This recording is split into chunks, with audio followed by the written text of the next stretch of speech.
അങ്ങനെ നമ്മളുടെ ഭയാനകരമായ ഷോപ്പിംഗ് ഒക്കെ കഴിഞ്ഞിട്ടാണ് നമ്മൾ ദൃശ്യം മൂവിക്ക് പോകാണ്ട്. ഓൾറെഡി നമുക്ക് നല്ല ലേറ്റ് ആയിരിക്കും. അതിൻ്റെ ഇടയിൽ നമുക്ക് മൂവിക്ക് കയറുന്നതിന് മുന്നേ ഫുഡ് കഴിച്ചിട്ട് വേണം പോകാൻ. കാരണം സിനിമ സ്റ്റാർട്ട് ചെയ്ത് കഴിഞ്ഞാൽ ഇവിടെ നാട്ടിലത്തെ പോലെ നമുക്ക് ഇൻ്റർവെല്ലൊന്നും ഉണ്ടാവില്ല.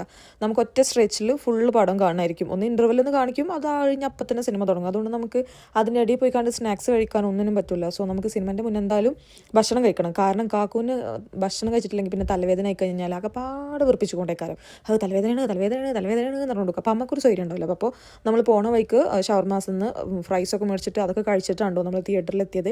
ഇവിടെ വന്ന് നമ്മൾ രണ്ടുപേർക്കുള്ള ടിക്കറ്റൊക്കെ എടുത്തു. ഇപ്രാവശ്യം അത്യാവശ്യം ഞങ്ങൾ വിചാരിച്ചതിനെക്കാട്ടിലും കുറച്ചും കൂടെ ആളുകൾ ഉണ്ടായിരുന്നു കേട്ടോ. ഇതിൽ കോമഡി എന്ന് വെച്ച് കഴിഞ്ഞാൽ മലയാളികൾ മാത്രമല്ല, ഇവിടെയുള്ള ആളുകളും ഉണ്ടായിരുന്നു തിയേറ്ററിൽ എന്നുള്ളതാണ്. ഞാൻ അത്ര ഭയങ്കര എക്സ്പെക്റ്റേഷനിൽ പോയി ഒന്നുമല്ല കേട്ടോ സിനിമ കണ്ടത്. പക്ഷേ എനിക്ക് ഭയങ്കര ഇഷ്ടമായി. ഞാൻ കംപ്ലീറ്റും എൻഗേജ്ഡ് ആയിട്ട് തന്നെ ഉണ്ടായിരുന്നു. കാക്കു പറഞ്ഞു കാക്കുവിന് സെക്കൻഡ് പാർട്ടാണ് കുറച്ചും കൂടിയൊക്കെ ഇഷ്ടമായത്. എനിക്ക് സെക്കൻഡ് പാർട്ട് ഫസ്റ്റ് പാർട്ട് ഒന്നുമില്ല. ദൃശ്യം ഈസ് ദൃശ്യം.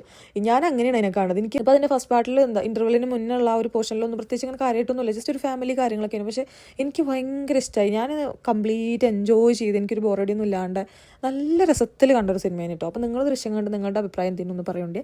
അപ്പോൾ ഓക്കെ, ബൈ.